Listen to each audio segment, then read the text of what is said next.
Hello မင်္ဂလာခင်ဗျာကျွန်တော်ဒီနေ့ပြပြသွားမှာတော့ဒီ page အကြောင်းဖြစ်ပါတယ်ဒီ page က page quality အဝါဖြစ်နေပါတယ်ဒီအဝါရောင်နဲ့အစင်းအောင်ဖြစ်အောင်ဘယ်လိုပြည့်ပြင်သွားရမလဲဆိုပြီးဒီ video အားလုံး live group လုပ်ပြီး step by step လုပ်ပြီးကျွန်တော်ပြပြရှင်းပြပေးမှာဖြစ်ပါတယ်ဒီ video ကျတော့ part 2 video ဖြစ်ပါတယ် part 1 video မှာဒီ page owner မတိနားမလဲမနဲ့သူရဲ့ page မှာဘယ်လို post တင်ခဲ့ပြီးဘယ်လို content မျိုးတွေတင်ခဲ့ပြီးတော့ကျွန်တော် page quality အဝါဖြစ်သွားခဲ့တဲ့ဆိုမှာ page နဲ့ပတ်သက်ပြီးရှောင်းရန်ဆောင်နဲ့ပတ်သက်ပြီး part 1 video အားလုံးအသေးစိတ်လုပ်ပြီးကျွန်တော်ပြပြရှင်းပြပေးထားပါတယ်ဒီ part 2 video မှာကျွန်တော် page quality အဝါဖြစ်တဲ့ဥစ္စာ Facebook တင်မှာဘယ်လို request dispute တင်မှာဆဲအောင်လုပ်သွားမယ်ဆိုပြီးအားလုံး practically လုပ်ပြီးကျွန်တော်ပြပြရှင်းပြပေးမှာဖြစ်ပါတယ်ဒီတစ်ခုကျွန်တော်နားလေသဘောပေါက်အောင်ကျွန်တော်ပြပြပေးမယ်ဒီ page owner မသိနားလဲပဲနဲ့သူရဲ့ page messenger မှာစကားပြောတဲ့ဥစ္စာအခြားလူရဲ့ Facebook account profile screenshot ရိုက်မှာသူရဲ့ page မှာ blacklist တင်တဲ့အတွက်ကျွန်တော်အဲ့ဒီ blacklist ကနေ corporate လာမှာဒီပေါ်နဲ့ဖြစ်မှာ page quality အဝါဖြစ်သွားခဲ့တဲ့အဲ့ဒီဥစ္စာနဲ့ပတ်သက်ပြီးလုံးဝလုပ်လို့မရဘူးအခုနောက် policy မှာပေါ့နော်တကယ်လို့ကျွန်တော်တို့က blacklist တင်နေတယ်ဒါမှမဟုတ်ရင်လည်း page messenger မှာစကားပြောတဲ့ဥစ္စာ screenshot ရိုက်တင်နေတယ်ဒါမှမဟုတ်ရင်အခြား Facebook account အခြား page ရဲ့ screenshot ရိုက်ပြီးကျွန်တော် page မှာတင်နေတယ်ဆိုရင်အဲ့ဒီ screenshot ကိုနည်းနည်းလေး crop လုပ်ပြီးမှအဲ့ screenshot ပေါ်မှာကျွန်တော် page name ဖြစ် page logo ဖြစ်တခု add လုပ်ပြီးကျွန်တော် page မှာတင်ပြီးသွားမယ်ဆိုရင်တော့ reuse content repurpose content corporate content 100% လုပ်နေတယ် okay ဒီပုံစံဖြစ်လို့ပြီးတော့ခဲ့ပြီဆိုလို့ရှိရင်ကျွန်တော် affiliate marketing ကျွန်တော်ဒီမှာ manage admin ဆိုပြီးရှိရပါတော့ကျွန်တော် page မှာခါတိုင်း post တင်တဲ့ admin ကို remote လုပ်ပြီးမှ admin အသစ်ခန့်ပြီးမှအဲ့ဒီ admin အသစ်နဲ့ post တင်တော့ဆိုလင်းကဆက်ဖို့ပြတော့ခဲ့ပြီဆိုရင်အဲ့ဒါမှကျွန်တော် request ပြီးတင်လို့ရမယ် post တင်တဲ့ခါမှာလည်းလင်းကဆက်ဖို့ direct မတင်မယ်တရက်ကိုတစ်ပို့ဖြစ်စစ်နှစ်ပို့ဖြစ်စစ်တင်မှတစ်ပတ်နှစ်ပတ်ပြည့်ပြီဆိုရင်အဲ့မှာ request ပြီးတင်ပြီးတော့ရမယ်ဒီ page ကကျွန်တော် service အတားဆိုလို့ရှိရင်တော့10ရက်လောက်ရှိတဲ့အတွက်ကျွန်တော်ဒီ page owner ကျွန်တော်အားလုံးရှင်းပြတဲ့အချိန်မှာဒီ page owner အားလုံးနားလဲသဘောပေါက်ပြီးကျွန်တော်ပြောထားအတိုင်းလုပ်ထားတဲ့အတွက်ကျွန်တော်ဒီ page ကို request ပြီးတင်ဖို့အစနစ်ဖြစ်တဲ့အတွက်ကျွန်တော် request ပြီးတင်မနေရကျွန်တော် direct ယူပြပါမယ်ဗီဒီယိုရဲ့အဆုံးနားလေးမှာ page နဲ့ပတ်သက်ပြီး line နဲ့ secret ချက်လေးတွေရှောင်းရင်းဆောင်နဲ့ပတ်သက်ပြီးအားလုံးကျွန်တော်ပြပြရှင်းပြပေးမှာဖြစ်ပါတယ်အဲ့အတွက်ကျွန်တော် step တစ်ခုကျွန်တော်ဖွင့်ပြီးသွားလိုက်ပါမယ် okay ကျွန်တော်ဒီနားရောက်ပြီဆိုလို့ရှိရင်ကျွန်တော်ဒီဥစ္စာလေးကျွန်တော်တစ်ချက်နေပြီးမှကျွန်တော်ဒီမှာဆိုရင်တော့ page ဖြစ်တဲ့အတွက်ကျွန်တော်ဒီမှာ page ကိုတစ်ချက်ရွေးပြီးသွားလိုက်ပါမယ်ပြီးလို့ရှိရင်ကျွန်တော်ဒီမှာ affiliate မှာစာသားတစ်ခုရေးပြီးထည့်သွားမယ်အဲ့စာသားကျွန်တော်ဒီမှာအစင်တက်လုပ်ပြီးထားထားတယ်ဒါပေမဲ့ကျွန်တော်ဒီနေရာမှာ page ရဲ့ URL link ချင်းသွားမယ်အတွက်ကျွန်တော်သူ page home မှာတစ်ချက်ပြန်သွားမယ်ပြီးဒီ link ကိုတစ်ချက် copy ပို့ပြီးမှဒီမှာတစ်ချက် page လုပ်ပြီးထည့်သွားမယ်ပြီး control V ပေါ့နော် okay ပြီးလို့ရှိရင်ကျွန်တော်ဒီဥစ္စာလေးထည့်သွားမယ်အတွက်ကျွန်တော်ဒီ page link ဆိုတဲ့ link တစ်ချက်ပြောင်းလိုက်ပါမယ်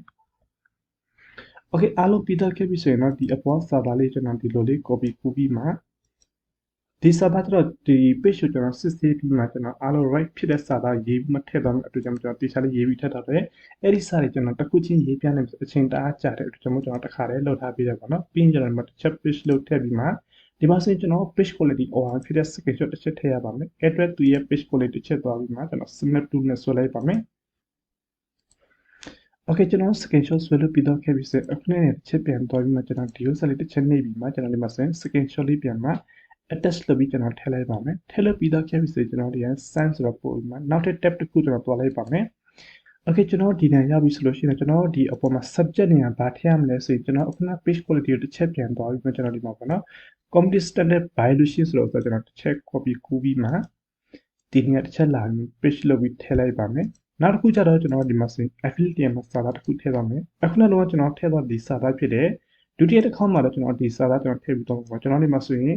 and original content and image မှာအားလုံးဖြတ်ပြီးမှအခုဆိုရင် own video own image လောက်ပဲတင်ဟာဆိုတော့အကြောင်းနဲ့ပတ်သက်ပြီးတခြား explain လုပ်ပြီးစာလုံးအသေးအကြီး space ချတာအားလုံး right လုပ်ပြီးမှဒီစာတစ်ချက် copy ကူးမယ်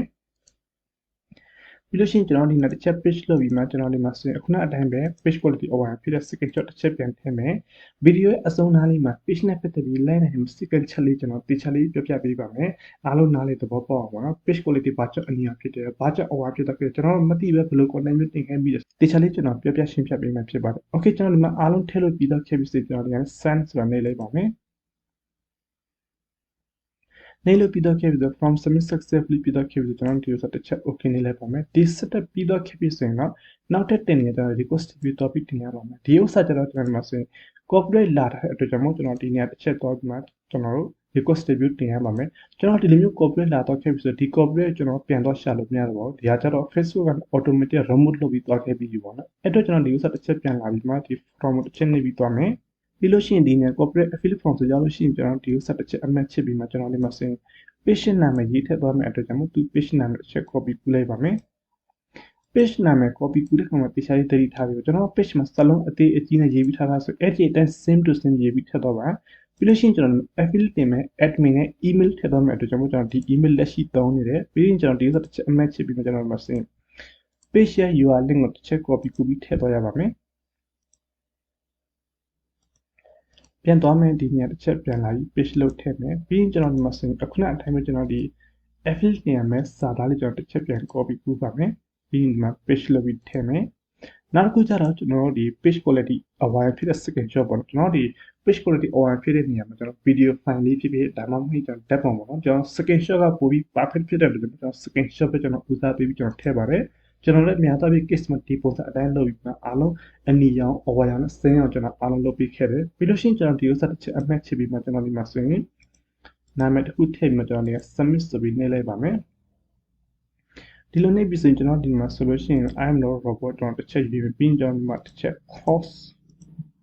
verify ပြီးရင် submit okay ကျွန်တော် case မှာ from submit successfully ပြီးတော့ခဲ့တယ်ကျွန်တော်ဒီဥစ္စာတစ်ချက် okay နေမှာသူရဲ့ page ကိုတစ်ချက်သွားပြီးမှ page နဲ့ပတ်သက်ပြီး line နဲ့ရမယ် second ချက်လေးကျွန်တော်ပြပြပေးပါမယ်ဒီဥစ္စာကြတော့ဒီ page ကိုမသိနားမလဲပဲနဲ့တူတယောက်ကို screenshot ရိုက်ပြီး playlist တင်တဲ့အခါမှာသူရဲ့ page ကိုဒီပုံစံအတိုင်း straight line မှာ over ဖြစ်တော့ခဲ့တယ်အခက်မသိရင်ကျွန်တော် page quality အနီရောင်မှာဖြစ်တော့နေတယ်ပေါ့နော်ကျွန်တော် page quality အနီရောင်ဖြစ်စေအဝါဖြစ်စေဖြစ်တော့ခဲ့ပြီဆိုရင်တော့ကျွန်တော် page မှာ content အသစ်တွေ post အသစ်တွေ blog အသစ်တွေလူအများစီကိုမရောက်ဘဲဒီ page မှာရှိတဲ့ follower အနေပါစီပဲရောက်တဲ့အတွက်ကျွန်တော် reach rate တစ်ဖြည်းဖြည်းကျတော့ခဲ့တယ်အကယ်လို့ကျွန်တော် live stream လုပ်ပြီးစေရောက်နေပါညာဆိုရင် live stream မှာ viewer ပါညာကျမှအယောင်းဝယ်ပါညာပါတော့ခဲ့တယ်ပေါ့နော် reach rate ကျတော့ခဲ့ပြီဆိုရင်အယောင်းဝယ်နည်းနည်းပါတော့ခဲ့တဲ့အတွက်ကျွန်တော် active view ဆိုင်လို့ပါတယ်ဒီ page ကိုလည်းဖြစ်ဖြစ်ချင်းကျွန်တော် subs အတွက်ကျွန်တော်ဒီ page ကိုကျွန်တော်သိချတယ်စစ်ဆေးပြီးမှဒီ page owner ပြောတဲ့အချိန်မှာဒီ page owner အဲ့ဒီတိုင်း line လာတဲ့အချိန်မှာတော့ဒီ page owner totally အစင်တော့ပြေပါတယ်လို့သူကပြောတယ်ပေါ့နော်အရင်ထက်ဆက်အစင်တော့ပြေလာတယ်ဆိုပြီးကျွန်တော်ပြောပါတယ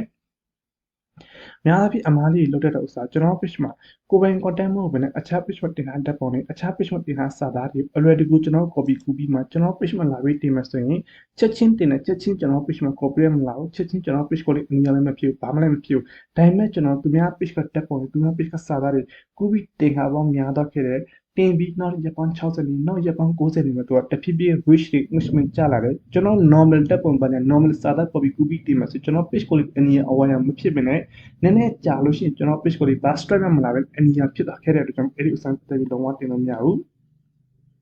းတကယ်လို့ကျွန်တော်တို့ကသူများ page ကတက်ပုံကို download ဆက်ပြီးကျွန်တော် page မှာတင်မယ်ဆိုရင်အခြား website ကတက်ပုံ download ဆက်ပြီးကျွန်တော် page မှာတင်မယ်ဆိုရင် copyright မလာအောင် page အတွက် effect မရှိအောင်အဲ့တက်ပုံ download ဆွဲလိုက်ပြီးခုနပြောတဲ့အတိုင်းပဲနည်းနည်းလေး crop လုပ်ပြီးမှအဲ့တက်ပုံပေါ်မှာကျွန်တော် page name ဖြစ်ဖြစ် page logo ဖြစ်တခု add လုပ်ပြီးကျွန်တော် page မှာတင်ပြီးတော့မယ်ဆိုရင်တော့ reuse content repurpose content copyright က 100% လုပ်ခဲ့ပါတယ် okay ကျွန်တော်တက်ပုံနဲ့ပတ်သက်ပြီးနားလည်သဘောပေါက်ပြီဆိုရင်တချို့ကြောင့်ရှိရပါတော့ဒီသူများ page မှာတင်ထားတဲ့စာသားတွေကိုသဘောကျလို့ဆိုပြီးအဲ့ဒီစာသားတွေ copy ကူးပြီးကျွန်တော် page မှာတင်လို့ရှိရင်တင်ခါပေါင်းများလို့ရှိရင်အခုနပြောတဲ့အတိုင်းပဲ page ကိုလေးအမြင်ဖြစ်တတ်ပါတယ်တကယ်လို့ကျွန်တော်တို့ကမဖြစ်မနေသူများ page အခြား website အခြား internet ကစာသားတွေ copy ကူးပြီးကျွန်တော် page မှာတင်ပြီးတော့မယ်ဆိုရင်အဲ့ဒီစာသားကို copy ကူးပြီးမှကျွန်တော် note ထဲမှာ insert page လုပ်ပါ note ထဲမှာချပြီးမှ opposite တစ်ကြောင်းဖြတ်ပါအလဲတစ်ကြောင်းဖြတ်ပါအောက်ဆုံးတစ်ကြောင်းဖြတ်မှ same to same ကိုကိုယ်တိုင်ပြန်ရေးထည့်ပြီးမှအဲ့ဒီစာကိုကျွန်တော် page မှာတင်ပြီးတော့မယ်ဆိုရင် reuse ကိုလည်းလုပ်ပြီးတနည်းအားဖြင့်ပြောမယ်ဆိုရင်စာသားကျွန်တော်ပြန် edit လုပ်ပြီးတင်တဲ့အတွက်ကျွန်တော်အားလုံးအဆင်ပြေတယ်နောက်တစ်ခုကျတော့ကျွန်တော် page မှာ post တင်တဲ့အခောက်တိုင်းကျွန်တော်ဒီစာသားတွေဒီ phone number လိပ်စာပတ်ခဏခဏရေးပြီးထည့်လာတဲ့ပြင်းနေဆိုလို့ရှိရင်ကျွန်တော် note ထဲမှာအိမ်ဆုံးကိုကိုယ်တိုင်ရေးထည့်ပါအဲ့ဒီ note ရဲ့စာသားတွေကျွန်တော် page မှာ post တင်တဲ့အခောက်တိုင်း note ကနေ copy ကူးပြီး page မှာတင်ပြီးတော့မယ်ဆိုရင်စာသားနဲ့ပတ်သက်ပြီး reuse ကိုလည်း repurpose ကိုလည်းလုပ်နေတယ်နောက်တစ်ခုကဒီ OS page တွေများတော့ဖြစ်ရသူတို့ page မှာတင်တဲ့ live stream သူတို့ page မှာတင်တဲ့ content တွေသူတို့ကိုလည်းအခြား group ပေါင်းများစွာမှာ share လုပ်တဲ့အတွက်ကျွန်တော် page quality အများဖြစ်တော့ခဲ့တဲ့အဲ့ဒီဥစ္စာနဲ့ပတ်သက်ပြီးလုံးဝလုပ်လို့မရဘူး group မှာလည်း share လုပ်လို့မရဘူးကိုယ့်ရဲ့ profile မှာလည်း share လုပ်လို့မရပါဘူးရတဲ့ဥစ္စာတစ်ခုပဲရှိတယ် Facebook ကိုတော့လည်းအတိုင်းငယ်ကျွေးပြီး boost လုပ်ပြီးတော့မယ်ဆိုရင်အဲ့ဒီဥစ္စာအဆင်ပြေဆုံးဖြစ်တယ်ပေါ့နော်Okay ဒီနေ့ဒီလိုဒီလောက်ပဲအားလုံးကျွန်တော်ကျေးဇူးတင်ပါတယ်အားလုံးနားလေသဘောပေါက်ပြီနေမှာတကယ်လို့လူချင်းမင်းရဲ့ page မှာဖြစ်စေ account မှာဖြစ်စေ issue တစ်ခုခုကြုံတွေ့လိုက်ခဲ့ရင်တော့ offer by နံပါတ် contact လုပ်မှာမြင်မြင်နိုင်ပါတယ်အားလုံးကျွန်တော်ကျေးဇူးတင်ပါတယ်